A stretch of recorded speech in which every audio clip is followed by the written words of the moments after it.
أوجه نداء صادقا كل أمل ونجاح.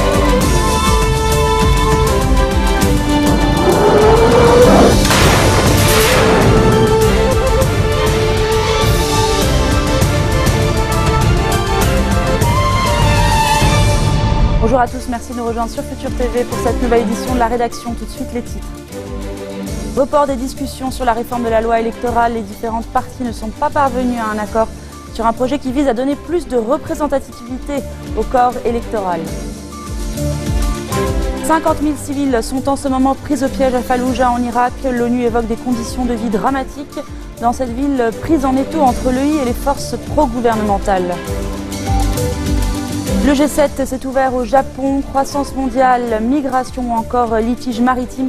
De nombreux sujets brûlants d'actualité, autant de divisions qui pointent à l'horizon de cette rencontre entre les grandes puissances. La loi électorale devait justement être aujourd'hui débattue par les commissions parlementaires conjointes, mais les discussions ont été reportées. Les différentes parties n'ont pas trouvé d'accord sur un texte qui vise à changer le système de vote majoritaire simple actuel. L'objectif est de le rendre plus fidèle à la représentativité réelle des électeurs libanais et de donner ainsi tout son poids et tout leur poids aux minorités politiques et confessionnelles.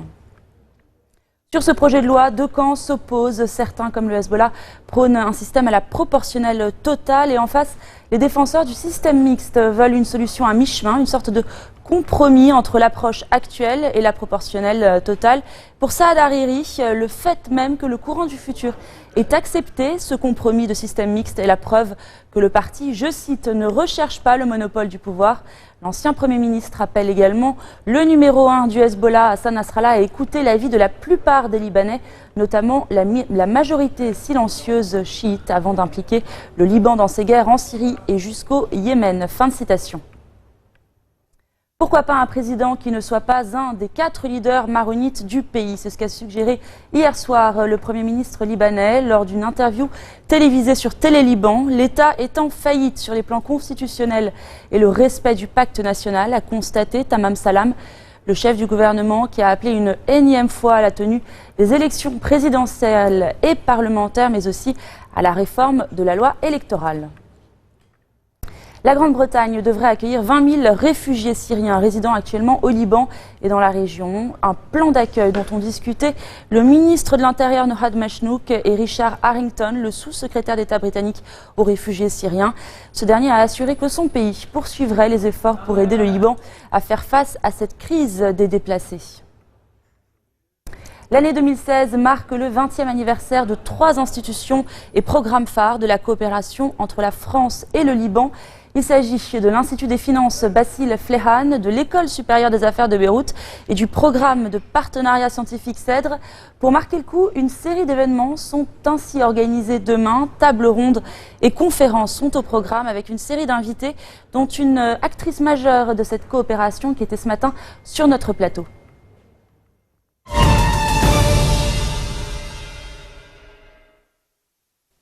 Nathalie Loiseau, bonjour et merci d'être avec nous sur ce plateau. Bonjour. Alors, vous êtes vous-même directrice d'une grande école. Et quelle école puisqu'il s'agit de l'ENA, l'École nationale d'administration, qui forme les hauts fonctionnaires de l'État. Et vous organisez chaque année des séminaires de formation de la fonction publique au Liban. Alors, j'ai envie de vous demander quels sont les objectifs de ces formations et qui est-ce qui est concerné?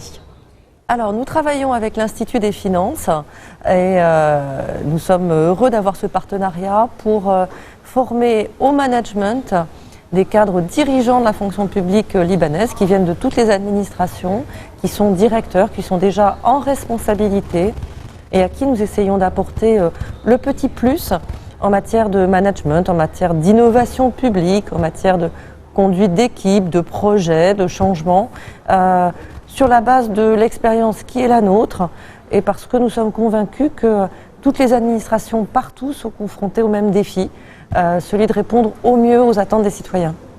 Alors, vous travaillez en coopération, en partenariat avec l'Institut des finances. Je crois que c'est un partenariat qui vous satisfait beaucoup. Alors l'Institut des finances a 20 ans cette année et c'est aussi pour ça que je suis venue à Beyrouth. C'est un institut efficace, bien dirigé et avec lequel on est heureux de pouvoir répondre à leurs attentes, en tout cas nous sommes, nous, fidèles au poste pour essayer de travailler ensemble au plus grand bénéfice des cadres dirigeants de la fonction publique libanaise. Nathalie Loiseau, vous connaissez bien cette région puisque vous avez été directrice adjointe au Quai d'Orsay, donc de la région Afrique-Moyen-Orient. Aujourd'hui, la France met la priorité sur cette région en ce qui concerne la coopération universitaire. C'est un défi important, l'éducation, l'enseignement supérieur, quand on voit les crises actuelles dans les pays voisins du Liban. Nos destins sont communs. Le bassin méditerranéen est le lieu de tous les possibles, positifs et parfois dramatiques.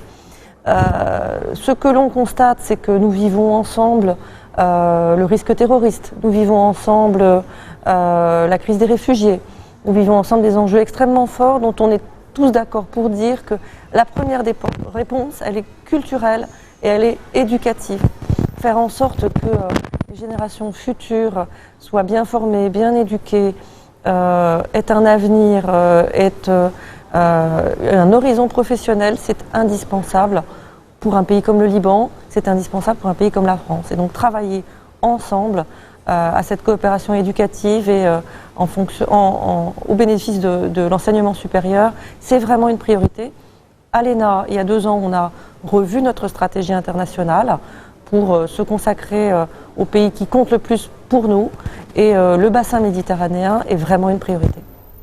Alors, Nathalie Loiseau, vous êtes aussi un modèle pour beaucoup de Françaises. Vous êtes mère de 4 enfants et vous avez su concilier votre carrière avec votre vie de famille.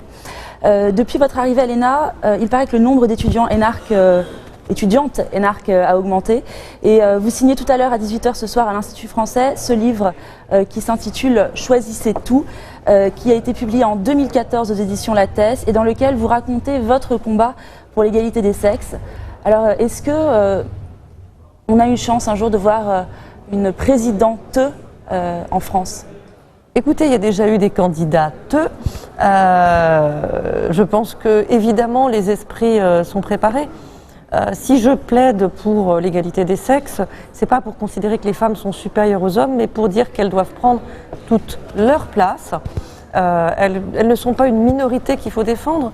Dans la plupart des pays, elles sont même majoritaires.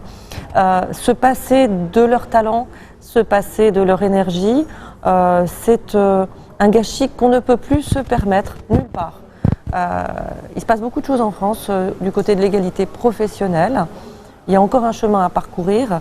On n'est pas tout à fait au bout. Vous l'avez dit à l'ENA, on s'est assuré qu'il y a une vraie capacité à accueillir tous les talents dans leur diversité, sans discrimination inutile.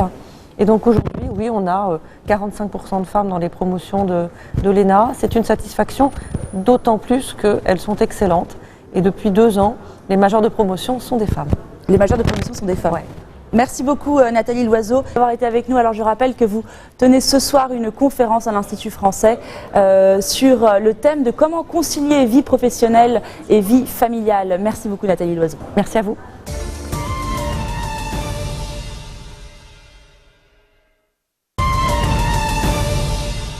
50 000 civils sont en ce moment pris au piège dans la ville irakienne de Falloujah. Les civils vivent dans des conditions dramatiques, alerte l'ONU. La ville est depuis 2014 sous contrôle du groupe État islamique et lundi, les forces gouvernementales ont lancé l'offensive pour la reconquérir. Sur les 800 personnes qui ont pu fuir la cité, les 800 personnes rapportent donc que la nourriture est rare et que de nombreuses familles sont contraintes par exemple de s'approvisionner en eau non potable. Le G7 s'est ouvert au Japon. Lors de cette rencontre, il sera question de croissance mondiale, de migration ou encore de litiges maritimes. Sur tous ces sujets brûlants d'actualité, les États participants sont, vous allez le voir, loin d'être d'accord. Georges Ladéric. Un par un, ils sont accueillis par le Premier ministre du Japon à Ise-shima, là où les discussions vont se tenir. Dans ce haut lieu de la religion Shinto, les chefs d'État ont été invités à planter un arbre, symbole d'une connexion recherchée avec la nature. Les invités du Premier ministre japonais vont se pencher sur les problèmes du monde, chacun avec un thème qui lui est cher. La crise des migrants et des réfugiés pour Angela Merkel, la lutte contre le financement des activités terroristes pour François Hollande et le traité de libre-échange entre l'Europe et les États-Unis pour le président Obama. Le Japon et les États-Unis travaillent ensemble, main dans la main, pour la paix et la prospérité mondiale. Avec le président Obama, nous voulons envoyer un message puissant au monde. Pourtant, le G7 n'est traditionnellement pas un lieu de décision, mais davantage de réflexion et d'échanges informels. Les questions économiques devraient également être abordées, notamment les moyens déployés pour dynamiser la croissance mondiale. Enfin, le sommet sera aussi marqué par une visite historique. Barack Obama deviendra vendredi le premier président américain en exercice à se rendre à Hiroshima, cette ville dévastée par l'arme atomique en 1945. C'est la fin de cette édition. Tout de suite, le rappel des titres. Report des discussions sur la réforme de la loi électorale. Les différentes parties ne sont pas parvenues à un accord sur un projet qui vise à donner plus de représentativité au corps électoral. 50 000 civils sont en ce moment pris au piège à Falloujah en Irak. L'ONU évoque des conditions de vie dramatiques dans cette ville, prise en étau entre l'EI et les forces pro-gouvernementales.